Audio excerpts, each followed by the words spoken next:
Ministry of home affairs intelligent bureau এর মাধ্যমে আবারও একটা নতুন নোটিফিকেশান দেওয়া হয়েছে, যেখানে কিন্তু জুনিয়র অফিসার এই পোস্টে কিন্তু বিভিন্ন রকমের ভ্যাকেন্সির মাধ্যমে, অর্থাৎ ইউআরের জন্য, এসসি এসটি প্রত্যেকটি পোস্টের জন্য কিন্তু ভালো মানের ভ্যাকেন্সি দেওয়া হয়েছে। এটা সম্পূর্ণ রকম সেন্ট্রাল গভর্নমেন্টের recruitment ministry of home affairs থেকে এই নোটিশটা দেওয়া হয়েছে। এখানে তোমরা কিভাবে আবেদন করবে এ টু জেড ডিটেলসটা এই ভিডিওতে আমরা শেয়ার করবো। অবশ্যই তোমরা আমাদের চ্যানেলটিকে সাবস্ক্রাইব করে পাশের বেল আইকনটিকে অবশ্যই অল সম্বন্ধে ক্লিক করে রাখবে, যাতে করে প্রত্যেকটি নোটিফিকেশনগুলি যাতে তোমরা টাইম টু টাইম আমাদের চ্যানেলের মাধ্যমে তোমরা পেয়ে যাও। ঠিক আছে, তো পুরো নোটিফিকেশনটা আমি তোমাদের এখানে দেখে দিচ্ছি। তো যেটা তোমাদের মিনিস্ট্রি অফ হোম অ্যাফেয়ার্সের অফিসিয়াল ওয়েবসাইট থেকে এটা পাবলিক করা হয়েছে।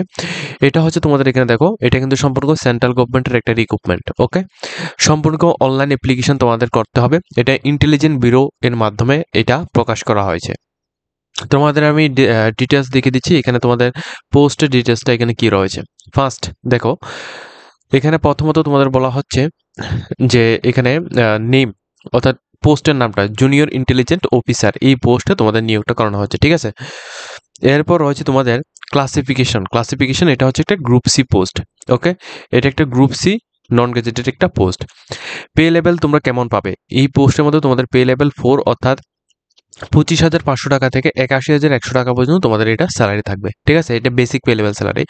এর সাথে তোমাদের এখানে স্পেশাল অ্যানাউন্স, অর্থাৎ ডিএ থেকে শুরু করে আদার্স যে বেনিফিটগুলি রয়েছে এগুলি সবগুলি কিন্তু তুমি এখানে পাবে। ঠিক আছে, গভর্নমেন্টের। তাছাড়া এখানে দেখো ভ্যাকেন্সি কতগুলো রয়েছে। ইউআর এর জন্য 157টি ভ্যাকেন্সি রয়েছে, ইডাব্লিউএস এর জন্য 32 ভ্যাকেন্সি রয়েছে, ওবিসির জন্য 117টি ভ্যাকেন্সি রয়েছে, এসসিদের জন্য 60টি ভ্যাকেন্সি রয়েছে, এসটিদের জন্য 28টি ভ্যাকেন্সি রয়েছে। টোটাল পোস্টের কথা বললে টোটাল এখানে কিন্তু 394টি এখানে টোটাল পোস্ট রয়েছে। ঠিক আছে, 394টি এখানে টোটাল পোস্ট রয়েছে। তোমরা যারা আবেদন করতে চাও আবেদন কিন্তু করতে পারো, ভালো মানের পোস্ট রয়েছে।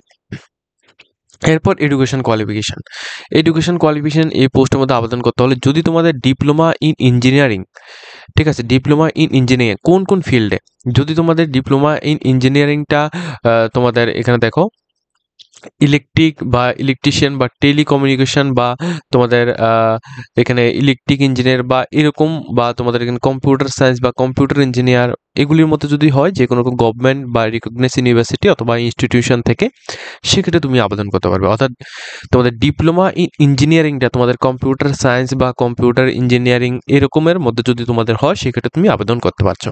ঠিক আছে, এরপর এরপর 2 নাম্বার রয়েছে তোমাদের যদি তোমাদের এটা না থাকে, যদি তোমাদের এখানে না থাকে, সেক্ষেত্রে তুমি এটা দিয়ে তুমি আবেদন করতে পারবে। অর্থাৎ ব্যাচেলার ডিগ্রি ইন সায়েন্স যদি থাকে with electric or computer science অথবা ফিজিক্স এর মধ্যে বা ম্যাথামেটিক্স সাবজেক্ট যদি তোমাদের থাকে, সেক্ষেত্রে তুমি আবেদন করতে পারছো। ঠিক আছে, যদি তোমাদের ব্যাচেলার ডিগ্রিটা সায়েন্সের মধ্যে হয়ে থাকে এবং তার সাথে তোমাদের ফিজিক্স ম্যাথমেটিক্স রয়েছে বা কম্পিউটার সায়েন্স রয়েছে বা ইলেকট্রনিক্স রয়েছে, সেক্ষেত্রে তুমি আবেদন করতে পারছো। ঠিক আছে, 2 নাম্বার। 3 নাম্বার রয়েছে কি, যদি তোমাদের এইটাও না থাকে, সেক্ষেত্রে তোমাদের 3 নাম্বার অপশন রয়েছে তোমাদের কাছে, যে bachelor degree in computer application যদি তোমাদের করা থাকে, ঠিক আছে, যে কোনো গভর্নমেন্ট রিকগনাইজ ইউনিভার্সিটি বা ইনস্টিটিউশন থেকে, সেক্ষেত্রেও তুমি আবেদন করতে পারবে। ঠিক আছে, এখন অনেক ক্যান্ডিডেট একটা কমেন্ট আমাদেরকে করে থাকো, সেটা হচ্ছে তোমরা বলো যে আমরা বিভিন্ন রকমের কম্পিউটার ইনস্টিটিউশন থেকে এখানে বিসিএ বা বিভিন্ন রকম ডিসিএ কোর্স আমরা কমপ্লিট করেছি কম্পিউটারের উপর বা বিভিন্ন রকমের উপর, সেক্ষেত্রে আমি আবেদন করতে পারবো কিনা। এটা একদমই না, এটা হচ্ছে এডুকেশন কোয়ালিফিকেশান, যেটা তোমাদের প্রফেশন না। ঠিক আছে, এডুকেশন কোয়ালিফিকেশানটা তোমাদের এই ক্ষেত্রে তোমাদের এডুকেশন কোয়ালিফিকেশান লাগবে, সেক্ষেত্রে তুমি আবেদন করতে পারবে। তোমাদের কম্পিউটার সার্টিফিকেট এখানে কিন্তু প্রয়োজন নেই, কম্পিউটার সার্টিফিকেট দিয়ে তুমি এখানে আবেদন করতে পারবে না।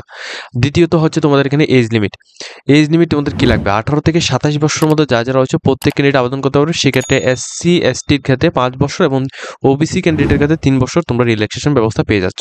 ঠিক আছে, প্রত্যেক ক্যান্ডিডেটের কথা এখানে বলছি। এরপর দেখো, তোমাদের এখানে যে সিলেকশনটা করা হবে, সিলেকশনটা 3টা মাধ্যমে তোমাদের সিলেকশনটা হবে। প্রথম মাধ্যম হচ্ছে টায়ার 1 এক্সামিনেশন। এই টায়ার 1 এক্সামিনেশনের মধ্যে তোমাদের অনলাইন এক্সামিনেশন হবে, তাও কিন্তু এমসিকিউ এর মাধ্যমে অবজেক্টিভ বেসিক তোমাদের কোশ্চেন থাকবে, 100টি কোশ্চেন থাকবে। কিসের উপর, এখানে দেখো জেনারেল ম্যাথমেটিক্স এবিলিটির উপর, অর্থাৎ তোমাদের এখানে জেনারেল নলেজ এবং তোমাদের ম্যাথমেটিক্সের উপর 25% তোমাদের কোশ্চেন থাকবে এবং আদার্স যে কোশ্চেনগুলি থাকবে এগুলি সবগুলো কিন্তু তোমাদের এই পোস্টে অ্যাকর্ডিং তোমাদের যে কোয়ালিফিকেশন রয়েছে ওই কোয়ালিফিকেশনের উপর ভিত্তি করে তোমাদের থাকবে। যদি তুমি এখানে যে পোস্টের মধ্যে অর্থাৎ তুমি যেখানে আবেদন যে করবে তুমি এখানে তোমাদের যে টেকনিক্যাল যে কোয়ালিফিকেশনটা রয়েছে ওই কোয়ালিফিকেশনের উপর ভিত্তি করে তোমাদের 75 মার্কের থাকবে। ঠিক আছে, অর্থাৎ তুমি এখানে এইটা বুঝে নাও যে তোমাদের এখানে কম্পিউটার সায়েন্স বা ইঞ্জিনিয়ারিং বা তোমাদের এখানে ইলেকট্রিকের উপর, তাছাড়া তোমাদের এখানে তোমাদের সায়েন্স এবং ম্যাথমেটিক্স এই যে সাবজেক্টগুলো রয়েছে এই সাবজেক্টগুলির উপর ভিত্তি করে তোমাদের কোশ্চেন থাকবে 75%-এর উপর। নেগেটিভ মার্কিং থাকছে এখানে তোমাদের 1/4 করে, এখানে তোমাদের এইচ রং অ্যান্সারের উপর তোমাদের নেগেটিভ মার্কিং এখানে থাকছে। তো টোটাল এখানে 100 মার্কসের মধ্যে এক্সাম হবে। এখানে টাইম ডিউরেশন 2 ঘন্টা টাইম ডিউরেশন থাকবে। এটা হচ্ছে প্রথম স্টেপ। এই স্টেপটা যখন তুমি এখানে পার করবে সেক্ষেত্রে তোমাদের সেকেন্ড স্টেপ হচ্ছে টায়ার 2, যেখানে তোমাদের স্কিল টেস্ট হবে। এই স্কিল টেস্টের মধ্যে তোমাদের একটা এই স্কিল টেস্টটা তোমাদের দিতে হবে, যেখানে তোমাদের বিভিন্ন কিছু তোমাদের যে তুমি এখানে যে আবেদন করেছো, ঠিক আছে, তো এখানে তোমরা কি কাজটা এখানে ঠিকভাবে পারো কিনা, প্লাস তোমাদের যে স্কিলটা আছে অর্থাৎ দক্ষতাটার এখানে যাচাই করা হবে। সেখানে তোমাদের 30 মার্ক থাকছে। ঠিক আছে, এখানে টাইম ডিউরেশন কোনো কিছু নেই। আর তৃতীয় নাম্বার, এখানে যদি তুমি এখানে পার হয়ে যাও সেক্ষেত্রে নর্মালি এখানে পার্সোনাল ইন্টারভিউ বা তোমাদের যে টেস্টটা রয়েছে ওইটা হবে তোমাদের 20 মার্ক। ঠিক আছে, এই বিষয়টা তোমাদের এখানে রয়েছে। তো এই যে এক্সামিনেশন যে ক্রাইটেরিয়া রয়েছে এই ক্রাইটেরিয়াটা যদি তুমি এখানে পার করতে পারো সেক্ষেত্রে কিন্তু তোমাদের জবটা কনফার্ম। ঠিক আছে, এখন দেখো তোমাদের যে এক্সাম সেন্টার অর্থাৎ তোমরা যে এখানে পরীক্ষা দেবে, পরীক্ষা তুমি এখানে কোথায় কোথায় দিতে পারবে আমি ডিটেলস তোমাদেরকে জানিয়ে দিচ্ছি। তোমরা যারা ত্রিপুরা থেকে এক্সাম দেবে, ঠিক আছে, অর্থাৎ ত্রিপুরা থেকে যারা আবেদন করবে, ত্রিপুরা আগরতলার মধ্যে কিন্তু এখানে এক্সাম হবে। ঠিক আছে, প্রিলিমস এক্সাম তোমাদের টায়ার 1 টায়ার 2 যে এক্সামগুলি রয়েছে সবগুলো এক্সাম কিন্তু তোমাদের আগরতলার মধ্যেই হবে। ঠিক আছে, এবং আসাম থেকে যারা আমাদের ভিডিও দেখছো, আসাম থেকে যারা আবেদন করতে চাও তোমরা এখানে দেখে নাও। ডিব্রুগড় রয়েছে, গুয়াহাটি রয়েছে, যোরহাট রয়েছে, শিলচর, তেজপুর, সমস্ত জায়গায় তুমি এখানে এক্সাম দিতে পারছো। ঠিক আছে, তো যে সমস্ত ক্যান্ডিডেটরা আসাম ক্যান্ডিডেট রয়েছে তোমরা কিন্তু এই সমস্ত জায়গায় এক্সাম দিতে পারছো। আর যারা ত্রিপুরা থেকে রয়েছে তোমরা ডাইরেক্টলি এখানে আগরতলার মধ্যেই তোমাদের এক্সাম সেন্টার কিন্তু রয়েছে। প্লাস যারা ওয়েস্ট বেঙ্গল থেকে রয়েছে তোমাদের জন্য এখানে দেখে দিচ্ছি। ওয়েস্ট বেঙ্গল থেকে যারা রয়েছে এখানে আসানসোল ডিভিশন, তারপর এখানে বর্ধমান ডিভিশন, দুর্গাপুর, কল্যাণী, কলকাতা, শিলিগুড়ি এই সমস্ত জায়গায় তোমাদের এক্সাম সেন্টার রয়েছে। ঠিক আছে, তো প্রত্যেকে কিন্তু নিজ রাজ্যে তোমরা এখানে এক্সাম দিতে পারছো। ঠিক আছে, নিকটবর্তী এখানে এক্সাম সেন্টারে তুমি এখানে এক্সাম দিতে পারছো। তো প্রত্যেকের জন্য এই যে রিক্রুটমেন্টটা রয়েছে এটা অনেকটাই গুরুত্বপূর্ণ। যদি তোমরা এখানে চাও সেক্ষেত্রে কিন্তু অবশ্যই প্রত্যেকে আবেদন করতে পারো। এরপর দেখো তোমাদের যে ইম্পর্টেন্ট ডেটসের মধ্যে যারা অনলাইনের মধ্যে আবেদন করতে চাও তোমাদের 23 তারিখ 8 মার্চ 2025 থেকে 23/8/2025 থেকে, ঠিক আছে, অনলাইন অ্যাপ্লিকেশন এখানে স্টার্ট হয়েছে।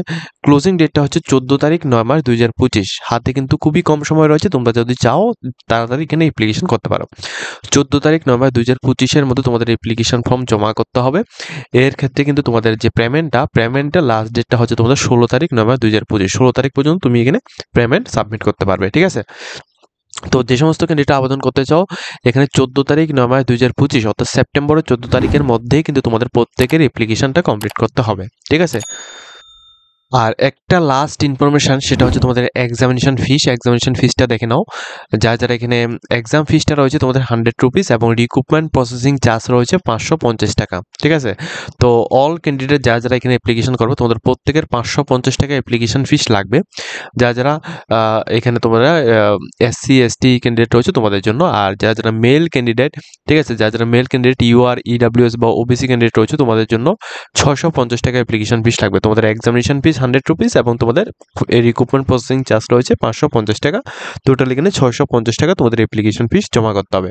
প্লাস যারা ST SC বা ফিমেল ক্যান্ডিডেট রয়েছে তোমাদের জন্য 550 টাকা অ্যাপ্লিকেশন ফিস জমা করতে হবে। ঠিক আছে, তো এই হচ্ছে পুরো রিক্রুটমেন্টের নোটিফিকেশন। যদি তোমরা চাও এই রিক্রুটমেন্টের মধ্যে আবেদন করতে তাহলে তোমরা ডাইরেক্টলি এই ওয়েবসাইটের মধ্যে আসবে। এই ওয়েবসাইটের মধ্যে আসার পর তুমি এখানে তোমাদের নাম, তারপর তোমাদের সমস্ত কিছু দিয়ে তুমি এখানে রেজিস্ট্রেশন করবে। রেজিস্ট্রেশন করার পর তোমাদের এখানে লগ ইন পেজ এখানে চলে আসবে। লগ ইন পেজের মধ্যে আসার পর তোমরা এখানে ইউজার আইডি এবং পাসওয়ার্ড দিয়ে তোমরা লগ ইন করবে। লগ ইন করার পর কিন্তু তোমরা প্রত্যেকে এখান থেকে অ্যাপ্লিকেশনটা সাবমিট করতে পারবে। ঠিক আছে, তো পুরো ডিটেলসটা এখানে প্রায় আমি এখানে দেখে দিচ্ছি। তোমরা যদি চাও অ্যাপ্লিকেশনটা করতে সেক্ষেত্রে কিন্তু ভিডিও ডেসক্রিপশনের মধ্যে আমরা লিঙ্ক দিয়ে দিয়েছি, সেখান থেকে তোমরা ডাইরেক্টলি এখানে অ্যাপ্লিকেশন করতে পারো। ঠিক আছে, আজকের মতো ভিডিওটা এই পর্যন্ত। যদি তোমাদের ভিডিওতে কিছুটা হেল্পফুল হয়ে থাকে অবশ্যই আমাদের চ্যানেলটিকে সাবস্ক্রাইব করে পাশে থাকবে।